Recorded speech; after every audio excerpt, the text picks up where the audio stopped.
Gelombang aksi masyarakat Desa Glundengan menolak kepala desa yang akan kembali menjabat terus berlanjut. Puluhan warga Desa Glundengan, Kecamatan Wuluhan, Jember kembali melakukan aksi penolakan Kades Heri Haryanto yang tersandung kasus hukum tindak pidana narkotika yang nantinya akan kembali menjabat sebagai Kades Glundengan. Warga menilai Heri Haryanto sudah tidak layak lagi menjabat sebagai kepala desa setempat. Warga menilai Heri Haryanto sudah mencoreng nama baik Desa Glundengan dan juga sudah tidak baik menjadi tauladan seorang pemimpin di Desa Glundengan. Pertemuan pada malam hari ini sudah terencana sejak sepekan yang lalu setelah kita menemui Muspika pada waktu itu.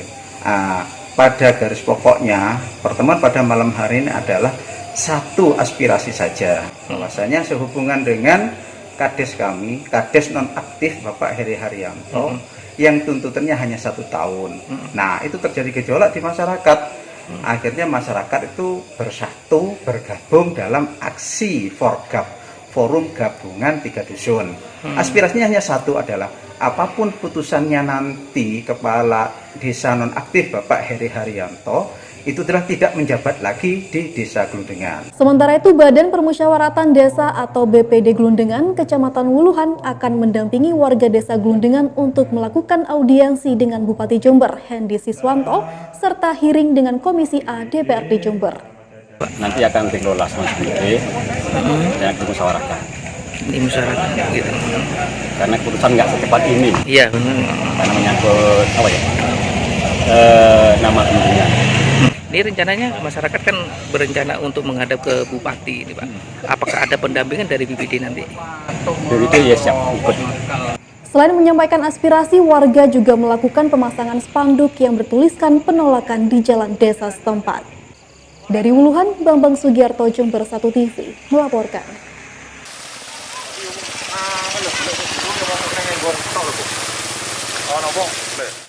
Hujan deras yang mulai mengguyur Kabupaten Jember menyebabkan sejumlah titik di Desa Sumber Agung, Kecamatan Sumber Baru terendam banjir. Genangan air yang cukup luas ini merupakan kiriman dari daerah lereng Gunung Argopuro. Jika terjadi hujan deras, sekitar 2 jam saja, biasanya Desa Sumber Agung langsung terendam banjir.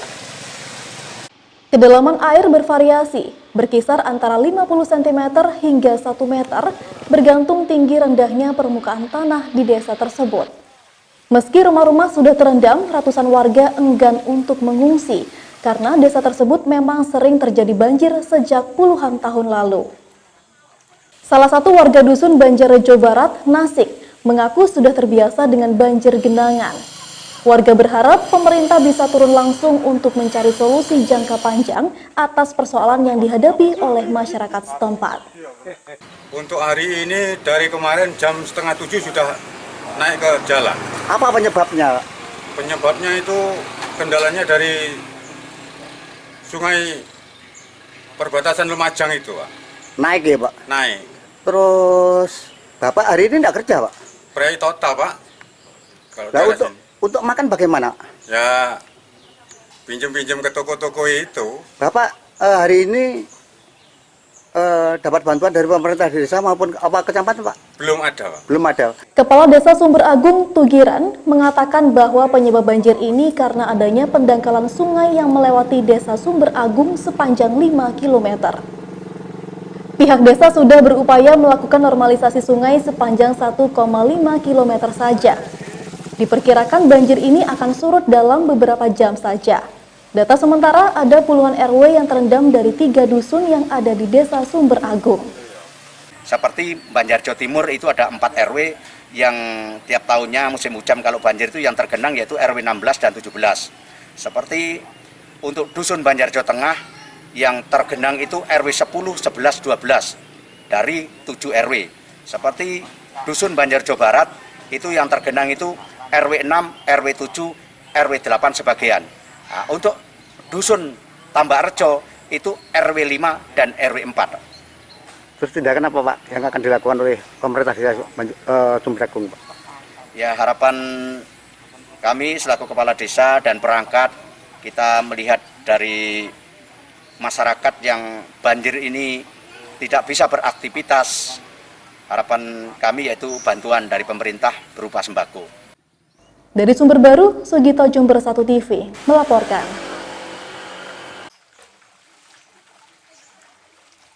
Dusun Banjarjo RT 1 RW 6 Desa Sumberagung, Kecamatan Sumber Baru, sampai saat ini masih tergenang air terutama di jalan dan persawahan, termasuk SD Negeri 4 yang memang menjadi langganan banjir.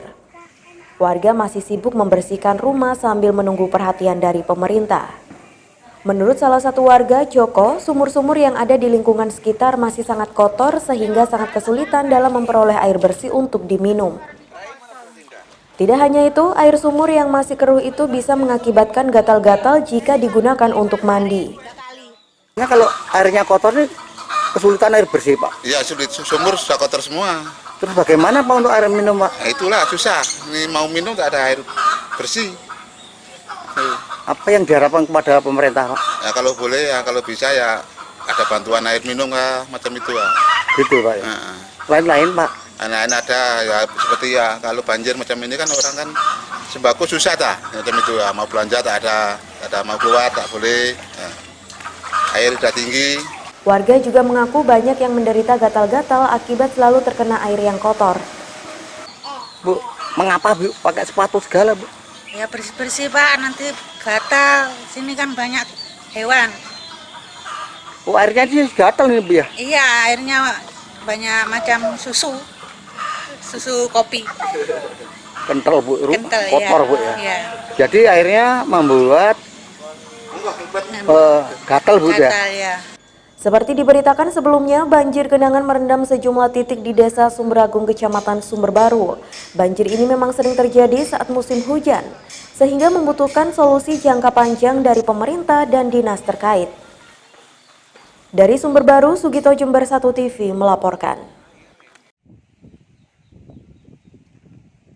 Menjelang pemilihan kepala desa atau pilkades, poster-poster semakin bermunculan di ruang publik. Namun, sekelompok warga di Desa Balung Kulon, Kecamatan Balung melakukan aksi pasang poster yang bersifat edukatif.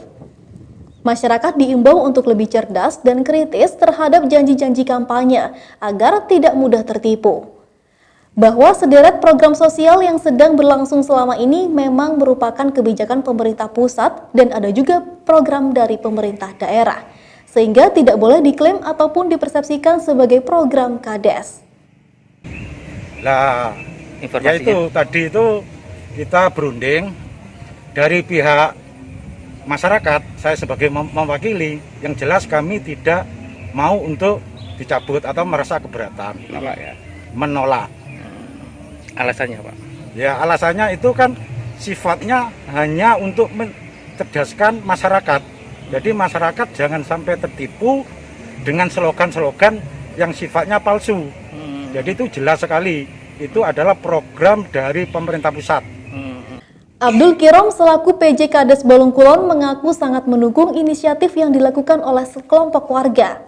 Namun pihaknya akan melakukan beberapa evaluasi teknis agar gerakan edukasi jelang pilkades tersebut semakin baik. Untuk menciptakan kecerdasan di tingkat kemasyarakatan pedesaan seharusnya seperti apa bahasa yang lebih tepatnya, Pak?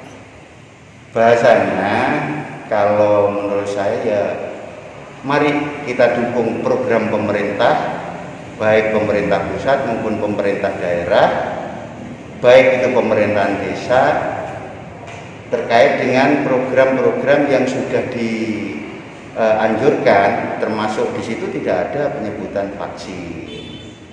Saya akan menggantikan kalimat itu nanti ya di samping masalah BLT, BPNT, kemudian itu memang program pemerintah pusat yang harus dijalankan oleh pemerintah desa berdasarkan kesejahteraan daripada warga masyarakat yang berhak untuk menerimanya, itu akan saya tindak lanjuti dengan menggantikan banner-banner yang sudah ada.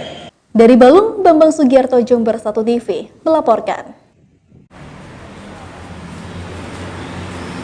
Puluhan warga ini mendatangi kantor Mandiri Utama Finance untuk menanyakan soal penarikan kendaraan yang dianggap tidak sesuai dengan prosedur. Menurut Muklis, salah satu keluarga pemilik kendaraan mengatakan bahwa pemilik kendaraan masih menunggak 2 bulan. Namun sudah dilakukan penarikan, bahkan penarikan ini juga dilakukan di pinggir jalan. Hal ini jelas tidak sesuai prosedur yang berlaku. Untuk kendaraannya yang disita pihak Mandiri Utama Finance adalah jenis minibus tahun 2021 dengan nomor polisi P1793AF. Ya, ini pada hari Jumat, kurang lebih jam 11 siang.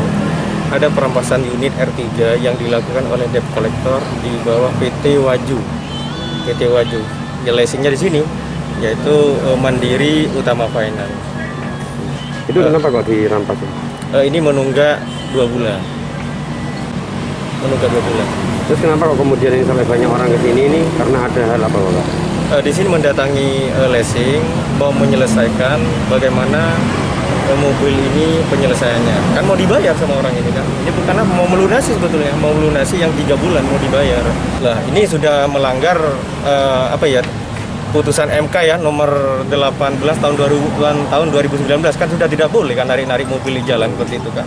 Boleh, akan tetapi kalau ada kesepakatan silakan merujuk pada fidusia, tidak apa-apa kalau sudah ada kesepakatan. Tapi di sini apabila ada pengingkaran janji yaitu cedera janji, kan kita bisa gugat. Dan yang bisa menyita atau merampas mobil itu polisi atau jaksa, tapi di bawah perintah. Ini siapa orang-orang yang narik ini? Ini yang jadi persoalan saudara-saudara kita. Kemudian menurut leasing unitnya sekarang ada di mana? Informasinya ada di Surabaya. Jadi waktu itu sebetulnya mau diurusi hari itu juga. Mobil itu ditarik jam 11, dikejar ke sini jam 2, jam 3, sampai jam 8 malam mobil belum diantar, PT-nya nggak tahu, leasingnya nggak tahu. Besoknya tahu kata informasinya sudah ada di gudang, makanya dikejar ke sini. Jadi bagaimana penyelesaiannya? Nggak ada teguran, nggak ada apa. Sementara itu menurut Aris Prawono, Wakil Manajer Mandiri Utama Finance, pihaknya masih melakukan mediasi dengan pihak pemilik kendaraan tersebut terkait proses penyelesaian permasalahan tersebut. Yang saya tahu barusan bahwa ada penarikan kendaraan bermotor roda 4. Ya, kemudian sampai warga hadir ke sini gimana? Saya tidak tahu. Saya tiba-tiba barusan dipanggil satpam, katanya banyak orang, ya saya turun gitu.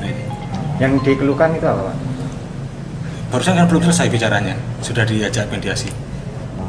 Jadi sekarang masih bahas mediasi? Masih mediasi, ya. Kalau boleh tahu Pak, ini katanya tadi informasinya ada pengambilan mobil seperti itu. Itu apakah memang ini ada persoalan tersebut atau bagaimana? Ya katanya memang begitu, cuman kejadiannya itu kalau nggak salah minggu lalu, minggu kemarin. Ya, harinya hari apa lupa saya. Unitnya sendiri sekarang? Kalau ini ada di gudang JPA, gudang lelang. Kemudian berarti untuk mediasi ini nanti endingnya akan diarahkan seperti apa, Pak? Tergantung nasabahnya maunya gimana, gitu. Ya jelas kalau dari kita yang namanya kita ini cabang, ya kita harus bikin proposal tentunya kan. Apa yang diinginkan nasabah, ya itu yang harus kita sampaikan kepada manajemen, gitu kan. Kalau manajemennya oke, ya selesai, nggak ada masalah. Proposal apa yang nanti akan diminta itu? Maksudnya gimana? Proposal apa yang maksudnya itu? Berikan proposal permintaan mobil? Proposal sesuai permohonannya nasabah. Jadi nasabah tulis tangan, bikin permohonan, saya bikin proposalnya, gitu loh. Jadi bahasanya saya salin dari kertas ini ya dengan proposal saya, gitu kan. Untuk tunggakannya sendiri berapa, Pak? Kalau nasabahnya bilang tadi 3, saya sendiri nggak tahu. Dari Jember, DKAJ Jember 1 TV melaporkan.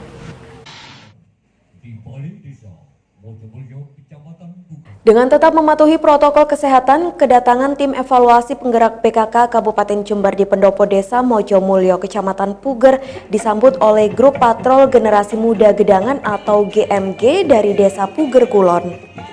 Kunjungan kerja sekaligus monitoring ini dalam rangka meningkatkan sinergi para ibu-ibu kader PKK dan Posyandu Desa Mojomulyo beserta Pokja-Pokja lainnya. Kasih Fajarini selaku Ketua Tim Penggerak PKK Jember meminta kepada para kader PKK dan Posyandu untuk terus membantu pemerintah daerah dalam menekan angka stunting serta angka kematian ibu dan bayi di Kabupaten Jember. Menurutnya, masyarakat harus terus diberi edukasi tentang bahaya pernikahan dini dan pentingnya pola hidup sehat dengan gizi seimbang. Kabupaten Jember dan Bapak Camat dan Ibu semuanya dari 31 kecamatan harus bisa untuk membantu, kita harus kolaborasi. Itu pasti insya Allah stunting, AKI, AKB insya Allah mau turun. Sudah kelihatan sudah sekarang ini hasilnya. Ibu udah dibanding tahun yang 2020 itu ada mengalami penurunan atau gini pun? Oh, kalau kemarin itu Jember dapat ranking nomor 2 dari AGI. Sekarang insya Allah tidak. Sekarang soalnya sudah 7 bulan ini tim penggerak PKK sudah berjalan dan lancar. Saya punya program seluruh 31 kecamatan kita harus kolaborasi, saling membantu, dan Kabupaten Jember tim penggerak PKK-nya tidak tinggal diam. Kita juga turun ke lapangan. Selain itu, para ibu-ibu PKK juga diminta berperan aktif dalam melakukan sosialisasi tentang pentingnya vaksin COVID-19 serta penerapan protokol kesehatan secara ketat agar pandemi segera berakhir. Dari Puger, Bambang Sugiarto, Jember 1 TV melaporkan. Bertempat di Aula Pendopo Desa Balung Kulon, Kecamatan Balung, para kader PKK dan Posyandu terus melakukan upaya untuk menangani stunting, termasuk melakukan evaluasi dan perencanaan secara komprehensif yang kemudian tertuang dalam penyusunan draft rencana kerja pemerintah desa atau RKPDes tahun 2022. Pada tahun 2020 silam, angka stunting di Desa Balung Kulon, Kecamatan Balung mencapai 76 kasus. Sedangkan data terakhir tahun 2021 terdapat 38 kasus stunting. Berdasarkan data tersebut, kasus stunting di Desa Balung Kulon mengalami penurunan yang cukup signifikan, seperti yang diakui oleh Endang selaku Ketua KPM Desa Balung Kulon. Kan kalau dizerokan itu tidak bisa. Kenapa alasannya? Pertama, kalau faktor gen tidak bisa kan dizerokan. Yang kedua, nanti balita yang sudah DO dari posyandu nanti akan ada lagi bayi lahir yang mendapat kriteria stunting. Sedangkan kita tahu kalau bayi lahir panjang badannya kurang 48 aja itu sudah dikategorikan stunting. Jadi untuk penurunan stunting saya untuk 2022 melakukan pendampingan terus. Apa? Melakukan pendampingan terus kepada ibu-ibu hamil. Ya, melakukan pendampingan untuk ibu-ibu hamil. Terus kalau penurunannya bisa 90 atau 85%. Kalau dijaga tidak bisa. Kalau idealnya sampai berapa Mbak ukurannya sesuai dengan umur? Oleh sebab itu, gerakan penanggulangan stunting serta angka kematian ibu dan bayi akan semakin digalakan di tahun anggaran 2022 yang akan datang. Di mana kami tidak hanya melibatkan stunting saja atau warga masyarakat yang terdampak stunting, namun kami juga menekan seminimal mungkin kaitannya dengan AKB dan AKI. Sehingga saya berusaha untuk mewujudkan Balung Kulon ini dengan meminimalisir dari itu. Oleh karenanya saya mengharap kepada ibu yang merasa hamil, tolong koordinasi dengan posyandu yang terdekat, kemudian periksakan kandungan-kandungan yang ada pada ibu-ibu itu untuk pencegahan stunting. Di sisi lain, pemerintah desa dan para relawan juga akan terus melakukan penanganan dampak pandemi COVID-19, baik sosialisasi vaksin maupun edukasi pentingnya prokes.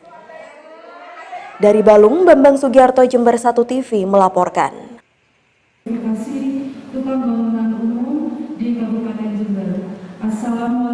Sebanyak 90 tukang bangunan umum dari Kabupaten Jember, Lumajang, Bondowoso, dan Situbondo, serta 15 siswa Sekolah Menengah Kejuruan Negeri 2 Jember, kompetensi keahlian bisnis konstruksi dan properti mengikuti pembekalan dan uji sertifikasi bangunan umum.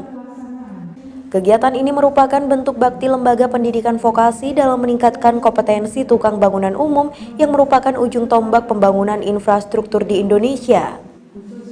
Dalam pembekalan dan uji sertifikasi ini, para tukang akan dinilai dari 3 aspek meliputi kompetensi pengetahuan, keterampilan, dan sikap. Kegiatan kali ini pembekalan dan uji sertifikasi untuk tenaga kerja konstruksi, khususnya untuk jabatan kerja tukang bangunan umum. Seperti kita ketahui bersama, dengan pembangunan infrastruktur yang sangat meluas di wilayah Indonesia, jadi keterlibatan tenaga kerja konstruksi khususnya tukang bangunan umum ini merupakan ujung tombak, yaitu pelaksana kegiatan pembangunan infrastruktur di lapangan. Jadi uji sertifikasi ini hasilnya nanti adalah tukang-tukang yang kompeten dan bersertifikat, sehingga mereka ini sudah diakui kompetensinya dan juga aspek legal formal. Aspek penilaiannya seperti apa, Pak? Penilaiannya ada 3, jadi satu adalah kompetensi di bidang pengetahuannya, yaitu bagaimana dia mengetahui tentang material, juga bagaimana metode. Yang kedua adalah sikap keterampilannya, jadi kalau tukang itu pasti yang dilihat adalah psikomotoriknya ya, jadi disitulah dia akan berperan. Dan yang ketiga adalah sikapnya, jadi yang sikap yang ini yang penting adalah bagaimana dia juga menempatkan diri sebagai tukang, dan juga yang pertama adalah juga budaya ketiganya juga. Kedepan, kegiatan pembekalan dan uji sertifikasi ini akan terus dilakukan dengan kompetensi keahlian lain seperti teknik otomotif. Pagi ini diikuti oleh 90 tukang batu umum dan juga ada siswa atau mahasiswa sejumlah 15 yang ingin ikut uji sertifikasi. Jadi alhamdulillah SMK 2 ini sebagai lembaga pendidikan vokasi punya kewajiban untuk membantu meningkatkan keahlian apapun itu bidangnya yang ada kaitannya dengan kompetensi keahlian yang ada di sekolah kami. Dan ini juga alhamdulillah sekali pihak SIG atau Semen Indonesia ini membantu sepenuhnya, dan juga Balai Uji Konstruksi Wilayah 4 yang juga membantu kita sepenuhnya, sehingga semuanya bisa berjalan dengan baik, saling membantu, saling menguatkan dari 3 lembaga yang ada ini. Salah satu peserta, Slamet Agus, mengaku sangat bangga bisa mengikuti uji kompetensi ini karena memberikan manfaat bagi dirinya dalam memperoleh pekerjaan kelak. Sertifikat ini nantinya mempunyai peran yang sangat penting untuk meningkatkan nilai jasa para tukang. Kalau manfaat dari sertifikat yang kami dapatkan nanti, ya besar kemungkinan kita bisa mendapatkan peluang kerja di perusahaan yang bonafit ataupun perusahaan yang punya nama lah, khususnya di Jawa Timur. Kegiatan pembekalan dan uji sertifikasi ini merupakan bentuk kerjasama antara SMKN 2 Jember dengan PT Semen Indonesia dan Balai Jasa Konstruksi Wilayah 4 Surabaya. Sinergi bersama ini diharapkan bisa memberikan manfaat kepada masyarakat, apalagi di tengah pandemi COVID-19 seperti saat ini. Persaingan dunia kerja sangat ketat sehingga membutuhkan peningkatan skill agar bisa bersaing. Dari Jember, Yudisadi, Jember 1 TV melaporkan.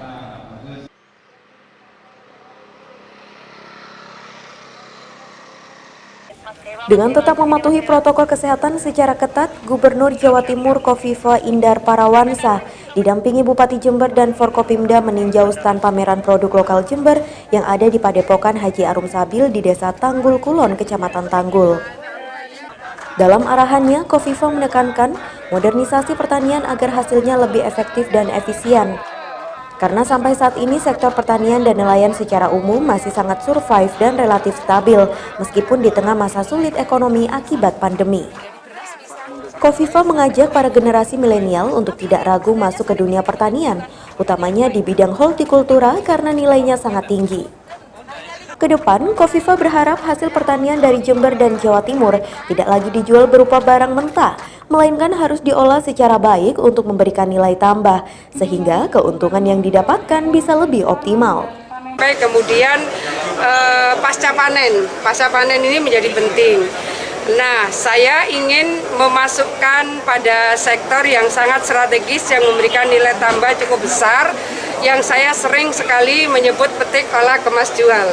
Saya sudah beberapa kali menyampaikan ini, dan ini pikiran saya yang terlahir sejak tahun 92, belum lahir. 92 saya sudah di DPR RI, pada saat itu saya seringkali menyampaikan petik olah kemas jual. Saya belum berbicara tanam, karena kita seringkali petik laut jual, kemudian kita petik apa jual. Dari Tanggul, Sugito dan Fawaid, Jember 1 TV melaporkan. Rombongan Gubernur Jawa Timur Kofifa Indar Parawansa yang didampingi langsung oleh Bupati dan Wakil Bupati Jember ke UPT P3 dan TPI Kecamatan Puger ini meninjau langsung kondisi pantai selatan Jember baik dari segi kebersihan maupun aktivitas nelayan Puger. Kofifa Indar Parawansa berharap masyarakat Jember termasuk warga pesisir di area TPI Puger untuk menjaga kebersihan lingkungan demi menjaga kesehatan dan keindahan yang dapat menunjang potensi wisata. Gubernur Jawa Timur juga berharap kepada pemerintah daerah untuk menyediakan tempat sampah yang layak sebagai langkah konkret penanggulangan polemik sampah. Selain itu, Gubernur Kofifa juga sangat mengapresiasi semangat warga pesisir terhadap vaksinasi COVID-19. Ia berharap warga semakin sadar terhadap bahaya virus corona dan pentingnya prokes dan juga vaksinasi. Ini ada program Cash Forward. Cash Forward itu program padat karya. Sementara yang dideploy oleh Diskanla ada 60 orang untuk bekerja 2 hari, 300.000. Jadi Cash Forward ini sesaat, pada saat kita butuh bersih-bersih pantai. Ini PR seluruh warga bangsa. Ayo, saya juga minta tolong warga Bogor dan seluruh warga Jawa Timur, sama-sama kita bangun laut kita yang sehat, pantai kita yang indah dan sehat. Karena potensi itu akan menjadi bagian tumbuh kembang. Dari ini kan sebetulnya bisa menjadi destinasi wisata yang indah. Dari Puger, Bambang Sugiarto dan Fawaid Jember 1 TV melaporkan.